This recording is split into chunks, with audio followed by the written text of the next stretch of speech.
ഞാനിപ്പോൾ ഇവിടെ ഓൺ ആക്കി കഴിയുമ്പോൾ കണ്ടോണം. വയർലെസ് മൊഡ്യൂളാണ്. ഇത് ബോർഡ് ഉപയോഗിച്ചിട്ട് വരുന്നവർക്കും ഒരിച്ചിരി. ഹലോ ഗൈസ്, എല്ലാവർക്കും നമ്മുടെ വീഡിയോയിലേക്ക് സ്വാഗതം. നമ്മളിന്നൊരു അൺബോക്സിങ് വീഡിയോ ആയിട്ടാണ് വന്നിരിക്കുന്നത് ഈ ഒരു പ്രൊഡക്റ്റിൻ്റെ. ഇതെന്താണെന്ന് വെച്ചാൽ ഇതൊരു ലോജിടെക്കിൻ്റെ കീബോർഡാണ്. നമ്മളിപ്പോൾ ഫ്ലിപ്കാർട്ടിൽ നിന്ന് ഓർഡർ ചെയ്ത സാധനമാണ്. അതായത് 1000 രൂപയ്ക്ക് താഴെ ലഭിക്കാവുന്ന ഒരു മികച്ച വയർലെസ് കീബോർഡാണിത്. ഇത് വയറൊന്നും വേണ്ട, നമുക്ക് എൻ്റെ ഒരു മൊഡ്യൂളുണ്ട്, അത് ലാപ്ടോപ്പ് അല്ലെങ്കിൽ കമ്പ്യൂട്ടർ കണക്ട് ചെയ്ത് നമുക്ക് ഉപയോഗിക്കാവുന്നതാണ്. അങ്ങനത്തെ ഒരു കീബോർഡാണ് ഇത്. മൗസ് കിട്ടുന്നില്ല, കീബോർഡ് മാത്രമേ നമുക്ക് 1000 രൂപ താഴെ കിട്ടുന്നുള്ളൂ. 1200 രൂപ സംതിങ് കൊടുത്താൽ മൗസും കൂടെ ഉള്ള കോംബോ പാക്ക് കിട്ടും. അപ്പോൾ ഞാനിപ്പോൾ ഇന്ന് മേടിച്ചിരിക്കുന്ന ലോജിടെക്കിൻ്റെ ഈ ഒരു കീബോർഡ് മാത്രമാണ് 1000 രൂപ താഴെയുള്ളൂ. എനിക്ക് 870 രൂപ സംതിങ് അത്രയും രൂപയ്ക്കാണ് ഇത് ഫ്ലിപ്കാർട്ടിൽ നിന്ന് കിട്ടിയത് ഓഫർ പ്രൈസിൽ. ഇപ്പോൾ 900 രൂപ. ഞാൻ ലിങ്ക് ഞാൻ വീഡിയോയ്ക്ക് താഴെ കൊടുത്തേക്കാം. ഇത് വളരെ മികച്ച ഒരു കീബോർഡാണ്. 3-4 വർഷമൊക്കെ ആയിട്ട് ഉപയോഗിക്കുന്നവരെ എനിക്കറിയാം ഈ ഒരു കീബോർഡ്. ഇതുവരെ കംപ്ലയിൻ്റ് ഒന്നും വന്നിട്ടില്ല എന്നാണ് അവർ പറഞ്ഞത്. നമുക്കപ്പോൾ ഇന്ന് കീബോർഡ് അൺബോക്സ് ചെയ്ത് ഇതിനകത്തെ കാര്യങ്ങൾ, ഈ കീബോർഡ് എങ്ങനെയാണെന്നും ഇതിൻ്റെ വലിപ്പവും നമ്മുടെ പഴയ കീബോർഡ് ഇതുമായിട്ടുള്ള വലിപ്പവും എല്ലാം നമുക്ക് നോക്കാം. അപ്പോൾ നമുക്ക് ഈ കീബോർഡ് അൺബോക്സ് ചെയ്തേക്കാം.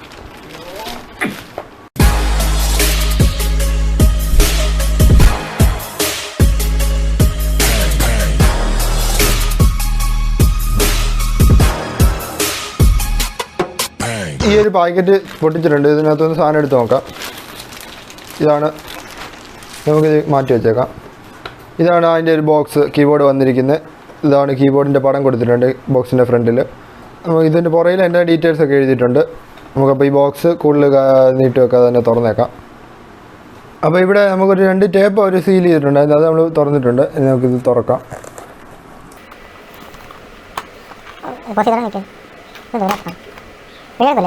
നമ്മളിപ്പോൾ തുറക്കുവാണ്.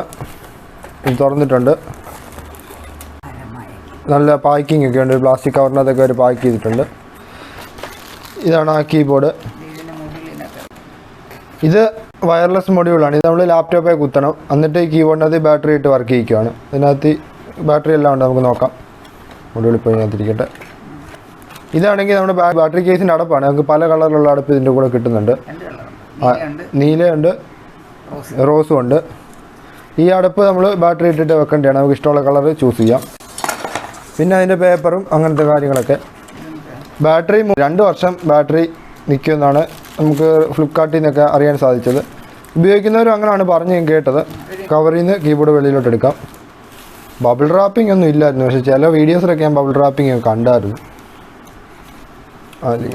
ഇതാണ് കീബോർഡ്. ഇതുണ്ട്. ഇവിടെ എല്ലാ കീബോർഡും നമുക്ക് ഇതിനകത്ത് അവൈലബിൾ ആണ്. F1 F2 അങ്ങനത്തെ എല്ലാ കീകളും ഉണ്ട്. ആരോ കീസ്, നമ്പർ അങ്ങനത്തെ എല്ലാം ഉണ്ട്. ഇവിടെ നമ്പർ ഉണ്ട്, പിന്നെ ഒരു കുഴപ്പമെന്ന് വെച്ചാൽ ആരോ കീസ് ഉണ്ട്, ചെറിയ ആരോ കീയാണ്. അപ്പോൾ ഈ കീബോർഡ് ചെറുതാക്കാൻ വേണ്ടി ചെയ്തതാണ്. പക്ഷേ ബ്ലൈൻഡായിട്ടുള്ള അല്ലെങ്കിൽ ആദ്യമായിട്ട് കീബോർഡ് ഉപയോഗിക്കുന്നവർക്കൊക്കെ ഇച്ചിരി പാടായിരിക്കും. പിന്നെ വലിയ ഡെസ്ക്ടോപ്പിൻ്റെ കീബോർഡ് ഉപയോഗിച്ചിട്ട് വരുന്നവർക്കും ആദ്യം ഇച്ചിരി ബുദ്ധിമുട്ട് കാണും ഈ കീബോർഡ് ഉപയോഗിക്കുമ്പോൾ. പിന്നെ കുഴപ്പമില്ല.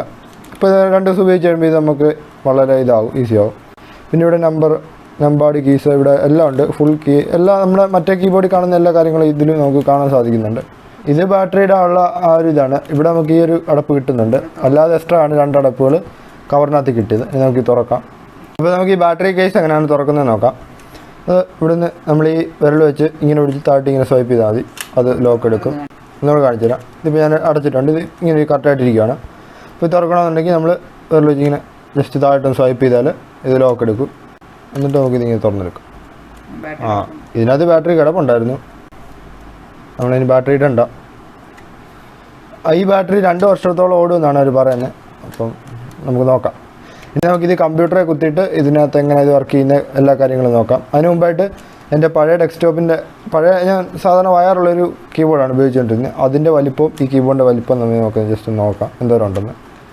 നമുക്ക് ഈ കീബോർഡിൻ്റെ വലിപ്പം ഒന്ന് കമ്പാരിസൺ ചെയ്യാം. അതായത് ഇത് ഡെസ്ക്ടോപ്പിൻ്റെ ഒരു കീബോർഡ്.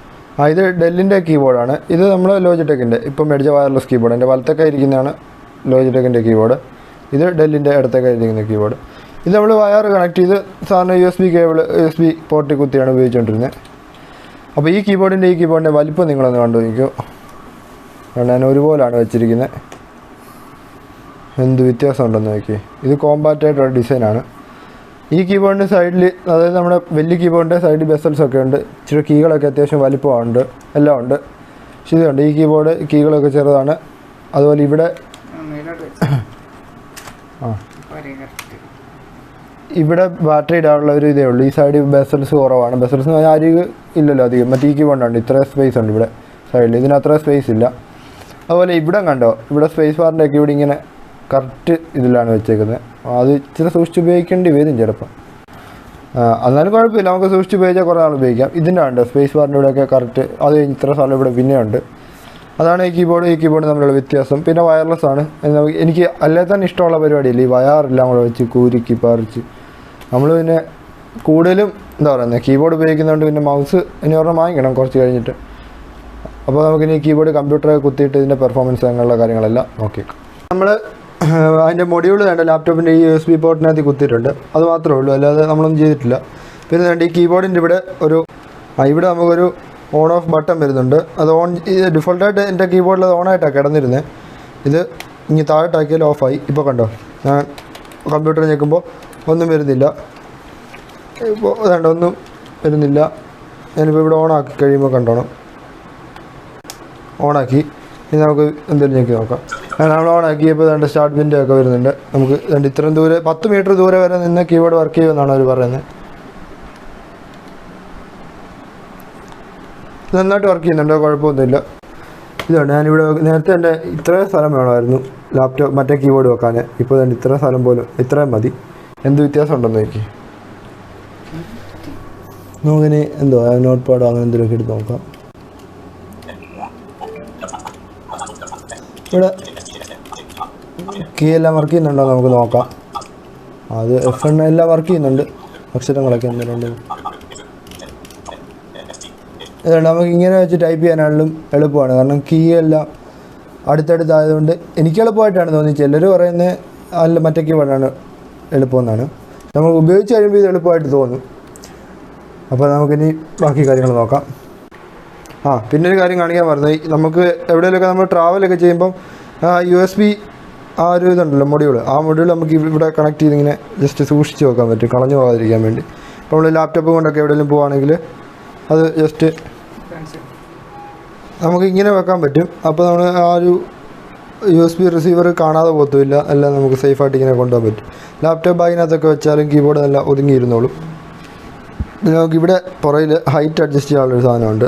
അത് മറ്റേ ഡെസ്ക്ടോപ്പ് കീബോർഡിലൊക്കെ ഉള്ള പോലെ തന്നെ ഈ രണ്ട് സാധനം വെച്ച് ഹൈറ്റ് നമുക്ക് അഡ്ജസ്റ്റ് ചെയ്യാൻ പറ്റും. പിന്നെന്താ പറയാനുള്ളത്, ഞാൻ ഈ കീബോർഡിൻ്റെ റിവ്യൂസ് കുറേ മലയാളത്തിലൊക്കെ ഉണ്ടോ നോക്കിയായിരുന്നു. ഒരു റിവ്യൂ പോലും ഇല്ലായിരുന്നു മലയാളത്തിൽ. എനിക്കൊന്ന് ഇതായിരിക്കും ആദ്യത്തെ ലോജിടെക്കിൻ്റെ K230 എന്ന് പറയുന്ന കീബോർഡിൻ്റെ റിവ്യൂ മലയാളത്തിൽ. കീബോർഡ് മാത്രമായിട്ടുള്ള ലോജിടെക്കിൻ്റെ റിവ്യൂസൊന്നും ഞാൻ മലയാളത്തിൽ കണ്ടില്ല. മൗസും കീബോർഡും കൂടെ ഉള്ളതിൻ്റെ റിവ്യൂസ് മാത്രമേ കണ്ടുള്ളൂ. അതിന് 1000 രൂപയ്ക്ക് മേളിൽ പോകും, 1000 രൂപയ്ക്ക് മേളിൽ പോകും എങ്ങനെയാണെങ്കിലും. അപ്പോൾ മലയാളത്തിൽ അങ്ങനത്തെ വീഡിയോസൊന്നും കണ്ടില്ല. അപ്പോൾ ഇതായിരിക്കും അത് ആദ്യത്തെ മലയാളത്തിലുള്ള ഈ മോഡലിലുള്ള കീബോർഡിൻ്റെ റിവ്യൂ വരുന്നത് ലോജിടെക്കിൻ്റെ. അപ്പോൾ എന്താ പറയുന്നത്, ഇത് ഉപയോഗിച്ചിട്ട് എനിക്ക് ഇപ്പോൾ ജസ്റ്റ് ഒന്ന് ഉപയോഗിച്ച് നോക്കിയിട്ട് വളരെ നല്ലൊരു കീബോർഡായിട്ടാണ് തോന്നിയത്. ഇനി നമുക്ക് കൂടുതൽ ഉപയോഗിച്ചിട്ട് ഒരു 1.5 മാസം കഴിയുമ്പോൾ ഞാൻ അതിൻ്റെ ഒരു റിവ്യൂ ഒന്നും കൂടി ഇടാം. അന്ന് എത്രയും നാൾ ഉപയോഗിച്ചിട്ട് എങ്ങനെയുണ്ട് എല്ലാ കാര്യങ്ങളും. ഇപ്പോൾ എനിക്ക് വളരെ മികച്ചതായിട്ടാണ് തോന്നിയത്. ഇനി കൂടുതൽ ഉപയോഗിച്ച് കഴിഞ്ഞാൽ മാത്രമേ നമുക്ക് അറിയത്തുള്ളൂ എന്തോരം നല്ലതാണെന്ന് കാര്യങ്ങളൊക്കെ. ഇതിപ്പോൾ 3 വർഷം വാറൻറ്റിയൊക്കെ ഉണ്ട് നമുക്ക് ഈ കീബോർഡിന്. ഇതിൻ്റെ ലിങ്ക് ഞാൻ വീഡിയോയ്ക്ക് താഴെ ഇട്ടേക്കാം. അപ്പോൾ ഗൈസ്, എല്ലാവർക്കും നമ്മുടെ ഈ ഒരു കീബോർഡിൻ്റെ അൺബോക്സിങ് വീഡിയോ ഇഷ്ടപ്പെട്ടെന്ന് വിശ്വസിക്കുന്നു. ഇഷ്ടപ്പെട്ടാൽ നമ്മുടെ ചാനൽ സബ്സ്ക്രൈബ് ചെയ്യണം, ലൈക്ക് ചെയ്യണം, വീഡിയോ മാക്സിമം ആളുകളിലേക്ക് ഷെയർ ചെയ്ത് കൊടുക്കുക. ഇനിയും പുതിയ അൺബോക്സിങ് വീഡിയോകളും ടെക് വീഡിയോകളും വ്ളോഗുകളായിട്ട് നമ്മൾ വരുന്നതായിരിക്കും. ഇതിൻ്റെ ലിങ്ക് ഞാൻ വീഡിയോയ്ക്ക് താഴെ ഇട്ടേക്കാം. വീണ്ടും ഒന്നുകൂടെ പറയുകയാണ്, വേണ്ടിയവർക്ക് കയറി വാങ്ങിക്കാം. ഇപ്പോൾ ഫ്ലിപ്കാർട്ടിൽ ഞാൻ വാങ്ങിച്ചതിനേക്കാളും കൂടുതൽ വില കൂടിയിട്ടുണ്ട്. ഇപ്പോൾ 900 സംതിങ് ആയിട്ടുണ്ട്. ഞാൻ 800 രൂപയ്ക്ക് 870 രൂപയ്ക്കാണ് വാങ്ങിച്ചത്. അപ്പം ബിഗ് ബില്ലിൻ്റെ അതുപോലെ എന്തെങ്കിലും ഓഫർ സെയിലൊക്കെ വരുമ്പോൾ വാങ്ങിച്ചാൽ മതി. അന്നേരം നമുക്ക് ഇച്ചിരി വില കുറച്ചൊക്കെ കിട്ടും. പിന്നെ ഫ്ലിപ്കാർട്ടിൻ്റെ കോംബോ കീബോർഡും കണ്ടായിരുന്നു, പക്ഷേ അത് എനിക്ക് വലിയ ഇതായിട്ട് തോന്നിയില്ല. ഇതാകുമ്പോൾ എല്ലാവരും നല്ലൊരു കമ്പനിയാണല്ലോ, അതുകൊണ്ടാണ് ഇത് വാങ്ങിച്ചത്. പുതിയൊരു വീഡിയോ കാണുമ്പോൾ ബൈ.